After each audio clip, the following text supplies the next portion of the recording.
नमस्कार विद्यार्थी मित्रांनो, आज आपण इयत्ता 8वीतील सामान्य विज्ञान यामधील प्रकरण क्रमांक 10 पेशी व पेशी अंगके या भागावरील आधारित व्हिडिओ क्रमांक 3 हा अभ्यासणार आहोत. मागील व्हिडिओमध्ये आपण पेशी आणि पेशी अंगके, प्राणी पेशी, वनस्पती पेशी, पेशीभित्तिका, प्रद्रव्य पटल इत्यादी भागावर आपण अभ्यास केलेला आहे. चला तर मग आजच्या व्हिडिओला आपण सुरुवात करूया. पेशी अंगकामध्ये आपण पुढील भाग अभ्यासू तो म्हणजे आंतरद्रव्य जालिका म्हणजे एंडोप्लाझ्मिक रेक्टिक्युलम. या ठिकाणी आंतरद्रव्य जालिका कशाला म्हणतात तर बघा, आपल्या घरच्या इमारतीमध्ये वेगवेगळ्या प्रकारच्या पाईपलाईन्स असतात, त्याद्वारे वेगवेगळी कामे केल्या जाते. उदाहरणार्थ नळ, गॅस यांची पाईप याद्वारे आपल्याला बाहेरील वस्तू घरामध्ये येते, घरामधील सांडपाणी किंवा गटर आहे याची पाईपलाईन्स कसे बाहेर टाकले जातात. तर त्याचप्रमाणे आंतरद्रव्य जालिकेचं कार्य सुद्धा असते. बघा, या आकृतीचं निरीक्षण करा. ही जी आकृती आहे ही आंतरद्रव्य जालिकेची आकृती आहे. यामध्ये केंद्रक आणि केंद्रकाला लागून अशा विविध प्रकारच्या पाईपलाईन्स एकमेकाला जोडलेल्या आहेत. याची एक प्रकारची चौकट तयार झालेली आहे. एक भाग केंद्रकाला तर बाह्य भाग हा प्रद्रव्य पटलाला जोडलेला असतो. सर्वप्रथम आपण आंतरद्रव्य जालिकेची व्याख्या बघूया. आंतरद्रव्य जालिका कशाला म्हणतात? पेशीच्या आतमध्ये विविध पदार्थाचे वहन करणाऱ्या अंगकालाच आंतरद्रव्य जालिका म्हणतात. आंतरद्रव्य जालिका म्हणजे तरल पदार्थांनी भरलेली सूक्ष्म नलिका व पट एकमेकांना जोडले जाऊन बनवलेली जाळीसारखी रचना असते. बघा, आकृतीचे निरीक्षण करा. या ठिकाणी वेगवेगळ्या नलिका आणि पट एकमेकाला जोडले जाऊन नळीसारखी रचना तयार झालेली आहे आणि यालाच आपण आंतरद्रव्य जालिका असे म्हटलेलं आहे. आता आंतरद्रव्य जालिका आतील बाजूला केंद्रकाला जोडलेली आहे. बघा, या ठिकाणी ही आतल्या बाजूला केंद्रकाला जोडलेली आहे आणि ही जी बाह्य बाजू आहे ही बाह्य बाजू प्रद्रव्य पटलाला जोडलेली असते. आणि या पृष्ठभागावर जर रायबोझोमचे जर बारीक बारीक कण असतील तर या बाह्य भागाला आपण खरबडीत आंतरद्रव्य जालिका असे म्हणतो. अतिशय महत्वाचा प्रश्न आहे, खरबडीत आंतरद्रव्य जालिका म्हणजे काय? तर रायबोझोमचे कण असल्यामुळे त्या आंतरद्रव्य जालिकाला खरबडीत आंतरद्रव्य जालिका म्हणतात. म्हणजे एनएमएसच्या एक्झाम मध्ये किंवा शिष्यवृत्तीच्या एक्झाम मध्ये या प्रकारचे प्रश्न विचारले जाऊ शकतात.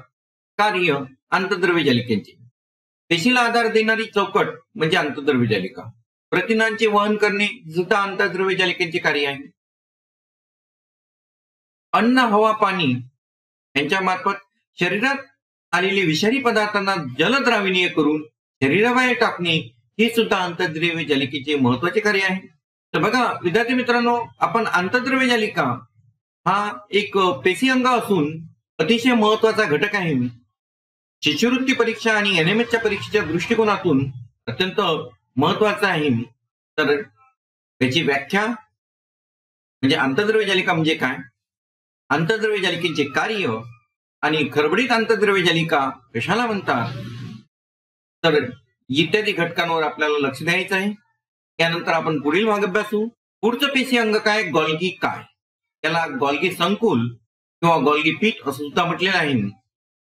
या ठिकाणी गॉल्गी कॉम्प्लेक्स या आकृतीचे निरीक्षण करा. बघा, आकृती आहे गॉल्गी संकुलची किंवा गॉल्गी कॉम्प्लेक्सची. या ठिकाणी वेगवेगळ्या प्रकारच्या अशा एकमेकांना समांतर असलेल्या चपट्या आपल्याला दिसत आहे. या ठिकाणी आतमध्ये येणारे वराच्या पिटिका दाखवलेल्या गोलीय पिटिका दाखवलेल्या आहेत आणि हे जे आहे ते कुंड आहे आणि खालच्या बाजूला नवजात पिटिका आहे आणि ही वाली स्त्रावी पिटिका आहे. त्याची आकृती तुम्ही तुमच्या वहीमध्ये काढा, त्यांना नावे द्या. चला तर मग आपण गॉल्गी काय याविषयी भाग समजून घेऊन. एकमेकांना समांतर रचलेल्या 5 ते 8 चपटे. या ठिकाणी ह्या चपट्या एकमेकाला समांतर आहेत. पोकळ कोशिकापासून गॉल्गी संकुल बनते. या कोशांना कुंडे सुद्धा म्हणतात. कुंड्यांमध्ये विविध प्रकारचे विकरे असतात. आंतरद्रव्य जालिकेकडून आलेले प्रथिने गोलीय पिटिकामध्ये बंदिस्त होतात. पेशीद्रव्यामार्फत ह्या पिटिका गॉल्गी संकुलापर्यंत येतात.